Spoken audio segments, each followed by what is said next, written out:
This is Politics Tonight, digging beyond the headlines. I am joined by a four-term senator and former governor of Kano State, Kabiru Gaya, for discussion on the 2023 elections and electoral integrity in Nigeria. Senator Gaya is the immediate past chairman of the Senate Committee on INEC. Thank you very much for joining us this evening. Thank you. Good evening, and thank you very much for joining us, sir. All right. So let's begin with your stewardship as chairman of the Senate Committee on INEC. How will you describe it? I believe we have made a credible impact or an achievement for the Nigerian democracy to succeed and be fair, credible elections. We were all actors of democracy since 1992. Have been in politics, and we've gone through the former Electoral Act, which we've gone page by page to look at the pros and cons of those laws and see how best we can improve on it in such a way that we can have free, fair, and credible elections. We went through almost 2 years on that bill, and we are lucky at the end of the day the former president was able to sign the bill to be used for the election 2023. And I believe this election has been free, fair, and credible. There may be areas of problems here and there, but I believe this Electoral Act 2020 has been an improvement to the elections in this country.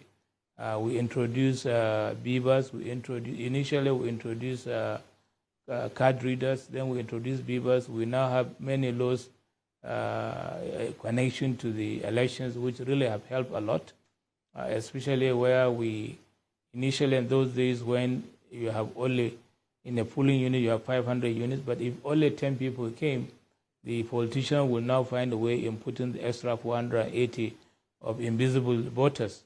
And with this one, with card readers and beavers, you cannot be able to add any number higher than the existing people on the ground, because you only qualify or use the number of people that were on the ground. You cannot use it in those previous days where when 100 people turn out, you put 500. So it has made it much more credible. And secondly, we also try to even make inter-party to solve their problem, because sometimes we introduce primaries. We said that anybody that did not go through primary is not a qualified candidate of the party. Because through primaries in those days, parties used to write names of whoever they like in Abuja and submit it to INEC, which is wrong. We have to go to the grassroots and make sure that people run for election by themselves and they are being voted in and they are representing their party. Not necessarily to have anybody who has a godfather in Abuja, his name can be written and be sent to INEC, and that's it. There is nothing you can do about it. So because of our experience in the system, we're able to bring many people on board. When we got the bill to our committee, we did a stakeholders meeting in Lagos for 2 days. After that one, we came back to Abuja, did a public hearing in the National Assembly. We invited as many as possible as stakeholders.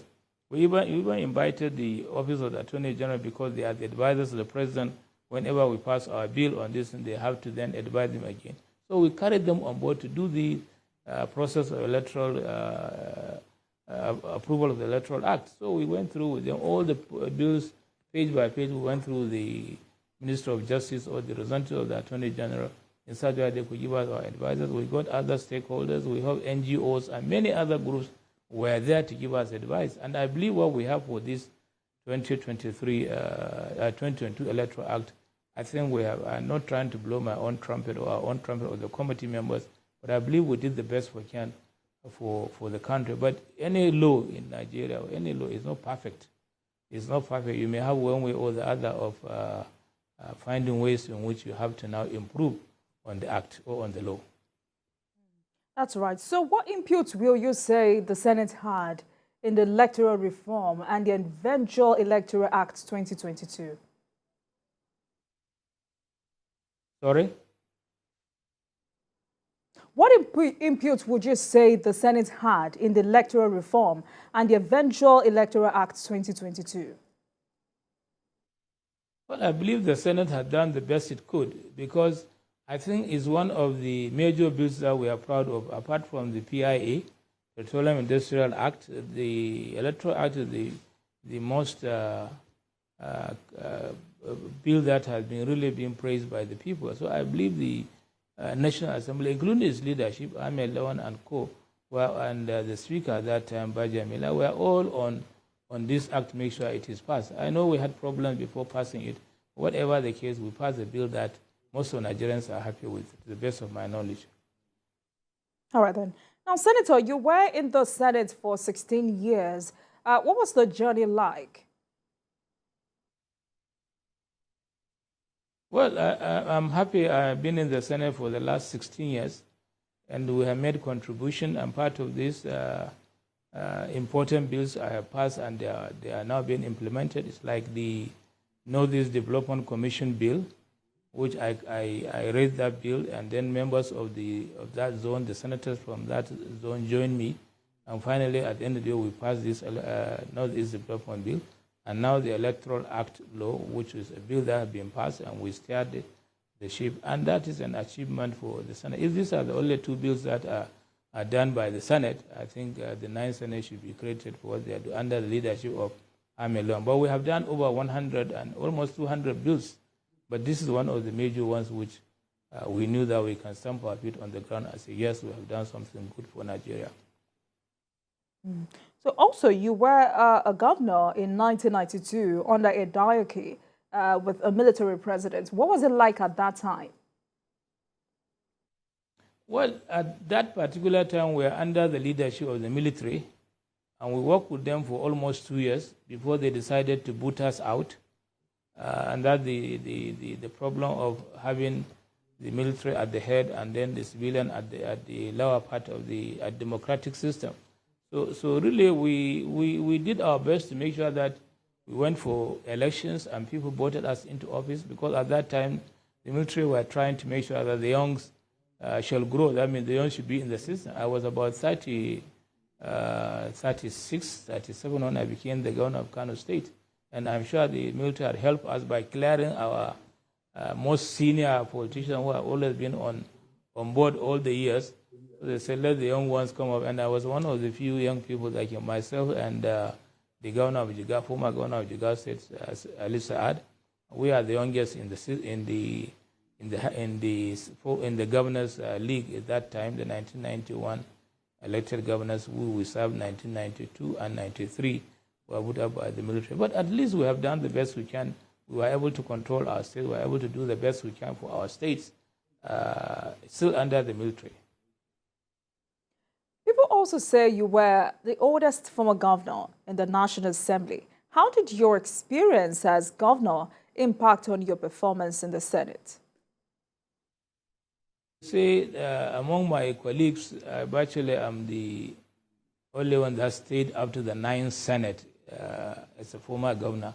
I've left government house 30 years ago, and I still play in politics. So I've been playing politics for all these years. So I thank God I've lasted this long in the Senate, and I really appreciate for what I've done. And most of my colleagues, the last ones remaining during the 8th Senate was Senator Shaba Lafiagi, and the two of them were the last one remaining before me. And now I've left. I think there is no former governor of my colleague who is still in the Senate, who is in the Senate now. All right, so Senator, I would like... Let's go ahead. I believe there are two different things. As a governor, you have the right to do what you can within your territory, that is your state. But as a legislator, you are open to the whole federation. You can be able to make bills that will affect the whole federation, and your impact is more. So there is a lot of difference. But I initially, when I was asked to go in for the Senate seat, I said, no. I left government house. Why should I now go to Senate? But at the end of the day, I realized that the Senate is a more vibrant position than being a governor. I became more popular in Nigeria when I'm a senator, when I was a senator. But then when I was a governor, I was in charge of, though the state is large, Kano, but still I was not as popular as being in the Senate. I contributed to the development of this country, and we made our views to areas where there are really very critical issues. We raised our points and views, and people listened to us in Nigeria, and they contributed. There are, even during our screenings of candidates or nominees of the president, there was a lot of complaint by Nigerians, and I was the chairman of that committee. We screened some and some we didn't screen them. So I believe we were more of our own freedom in the Senate to perform and contribute to this country. And I believe even this Senate, that is the 10th Senate, have started working along with President Bola Tinubu, at least when he sent his nominees.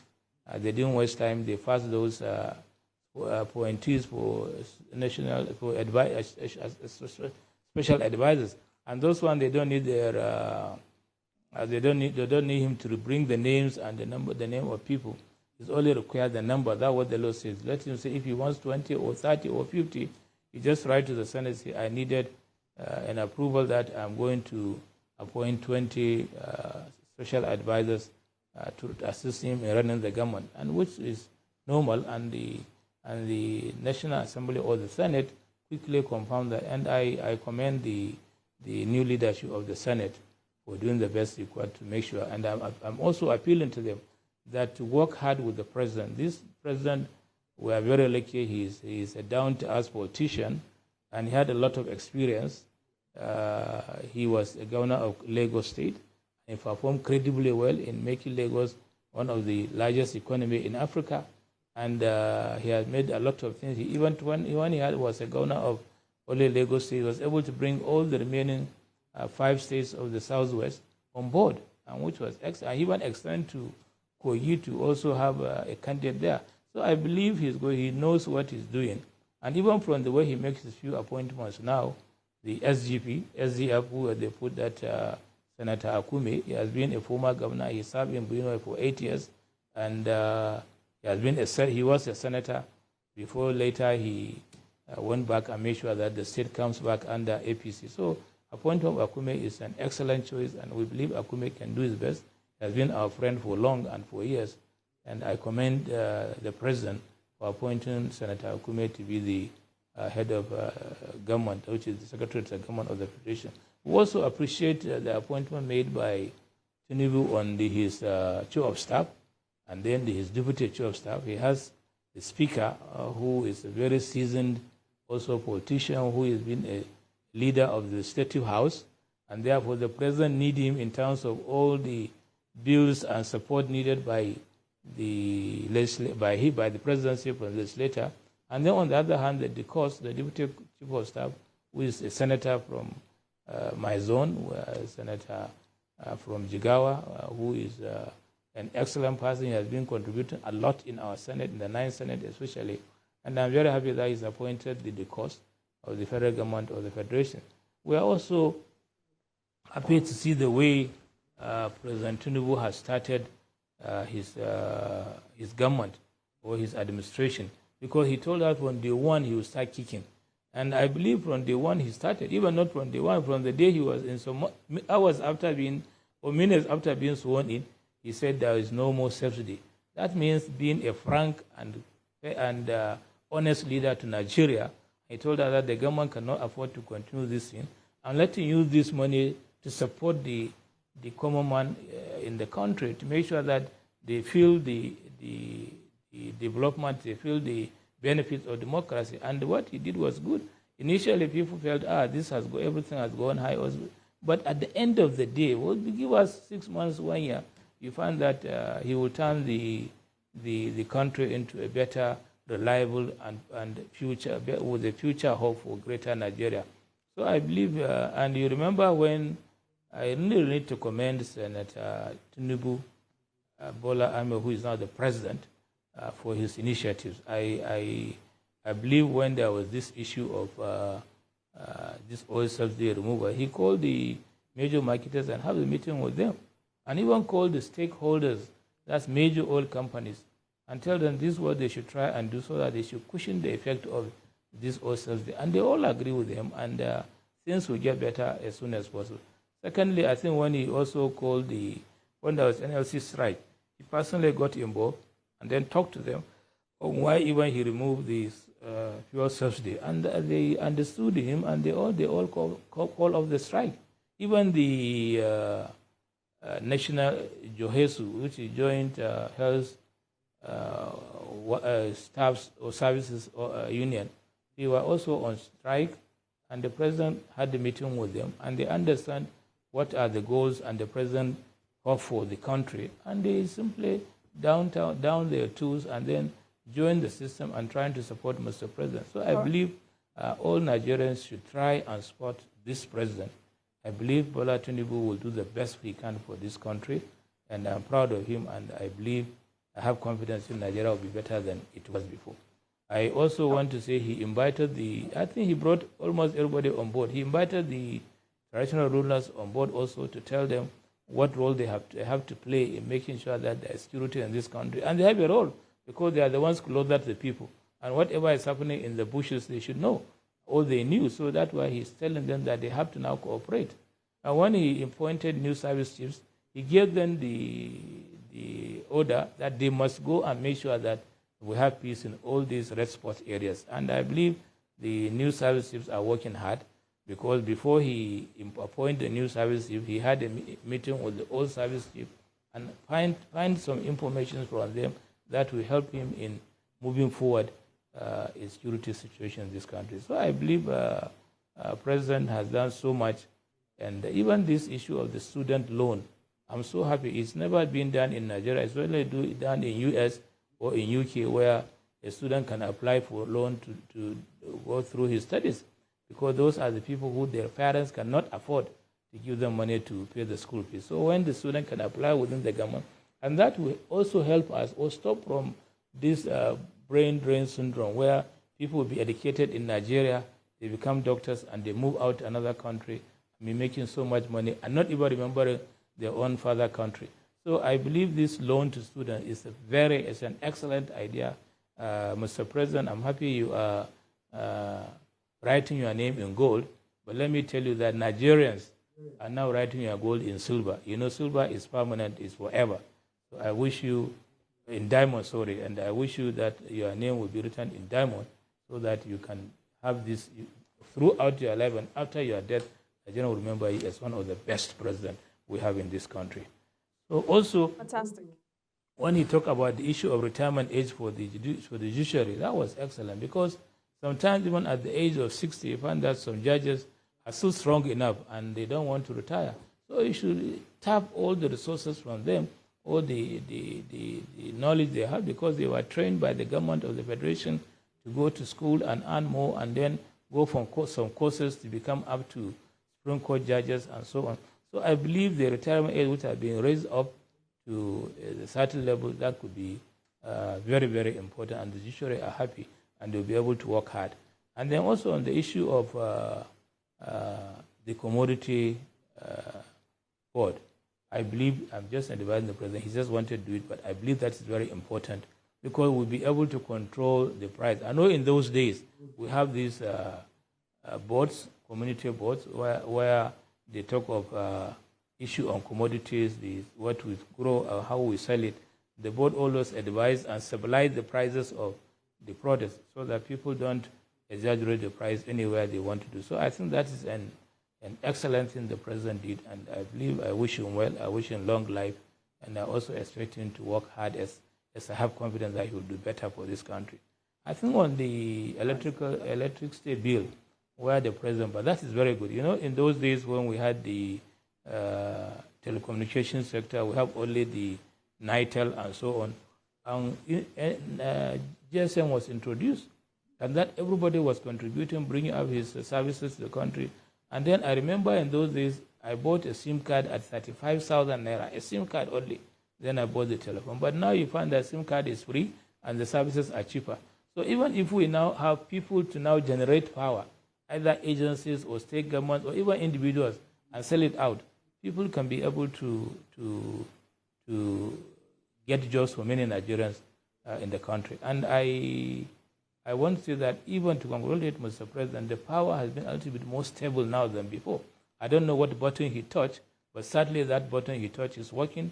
We have power in many parts of this country, even in some areas where they never had power for years. Now they have power in that portion of that country. And in the cities, we have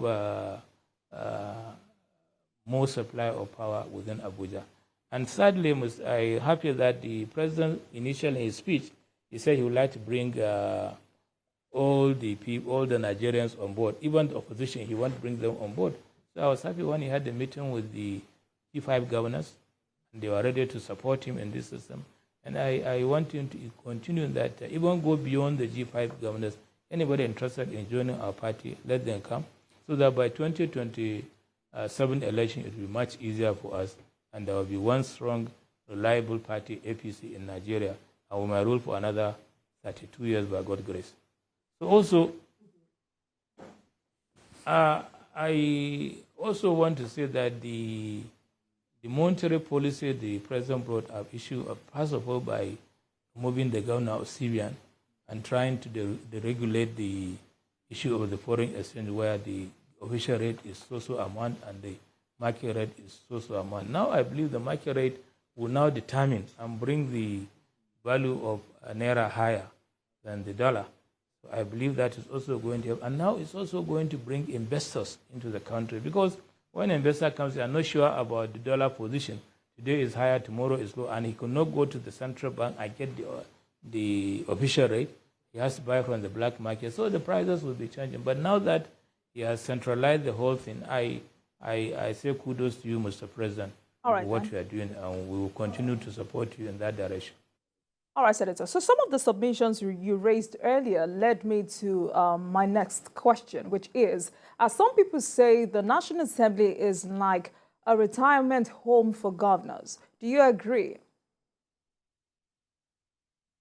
It's not a refinement, but I believe it's a place where you get more experience. You see the difference between being executive. I was a governor, so I had the power to do whatever I want to do, and nobody says, not many people say no to me or no to a governor. But in the Senate, you can stand as a former governor, you stand up, start talking. Somebody who has never been even in school with you will shout, I bet this is not government house, or this is Senate. And you have to track your steps and be able to respect everybody. When we are there, nobody thinks he was a former governor. He believes he's a senator, and all his colleagues there are senators. None of them is boy. I know there are cases where a senator, a former governor, comes in as a senator, and his former commissioner was also a senator. And the former commissioner was a chairman of the committee where the governor is a member. So you could see it was really an interesting, I believe Senate is an interesting place to work for Nigerians. And when you do the best you can, you get proud of yourself that, yes, you have achieved something for the interests of Nigerians. And even after your death, you can be recorded as somebody who has came in here to contribute, not that somebody who came and he left without doing anything. So I believe most governors now are joining us, who were one of the first few former governors that came into the Senate. And now you find that every governor wants to come to the Senate. And at the end of the day, we'll have a higher percentage of former governors in the National Assembly. And that also will bring credibility. Because for the leadership of the Senate, you find that you must have somebody who has experience in the governance of this country, and who had also performed well in his state, and that the people in the Senate can respect that, this man has done well in his state. I believe he could be a good leader in the Senate, and I believe we have that. Like now, we have a former governor, a Senate president, and the president himself is a senator, the vice president, a senator, the first lady, a senator. So you find that it's a legislative house, and we are very proud that we have these people on board in the management of this country, and I believe they will give President all the support he needed, as we are also ready to give him. We are also giving him the support to make sure that he has a successful government throughout the 2023 and even to go to 2027, which I believe he can do 2 terms comfortably, by God's grace.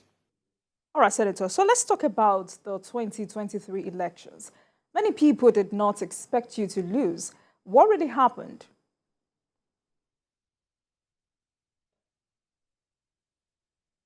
Sorry. My question.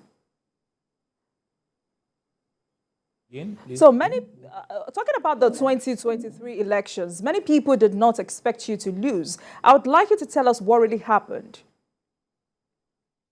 Yeah, you are right. In those days when the corruption and the indiscipline in election is on, And a leader from that system as the chairman of the election committee shouldn't lose, because you find a way in which you could be a crook, or you can find a way in which you could rig the election, or find a loophole. But to us, we believe that this electoral, and that's why I say I have agreed with it, is fair. We had a free, fair election. Even for a chairman of a committee on INEC to lose election, it shows that really we should commend INEC for this election. Because I don't think they will deliberately try to purge or rig the election that the chairman should lose. So I commend the staffs of INEC, the chairman himself of INEC, Professor Mahmoud. So I'm happy that he did his best, and all his commissioners. And I think I'm one of the, my committee screened almost 19 of those commissioners during my tenure. So therefore, if we wanted to rig election, or we could possibly rig election, it means those commissioners that I screened when I was the chairman should have supported me. But they were able to do a good job, and they were able to perform well. That's why when I had that in the courts, they are saying, because you don't discuss issue about courts, when they are saying this administration rigged its election, I don't believe Tinubu rigged election. I believe it was a sincere vote of Nigerians, and even if I'm called to defend it, I will defend that, because I know in my own constituency, he got the vote correct. He won in my constituency, I didn't win. So which means if we wanted to rig, I should have rigged for my own votes, not for the president. But the president won in my own constituency. So I'm happy that, I'm proud that I'm a product of in the person that produced the Electoral Act 2022, and I believe that will sustain in qualifying a good and credible election in this country.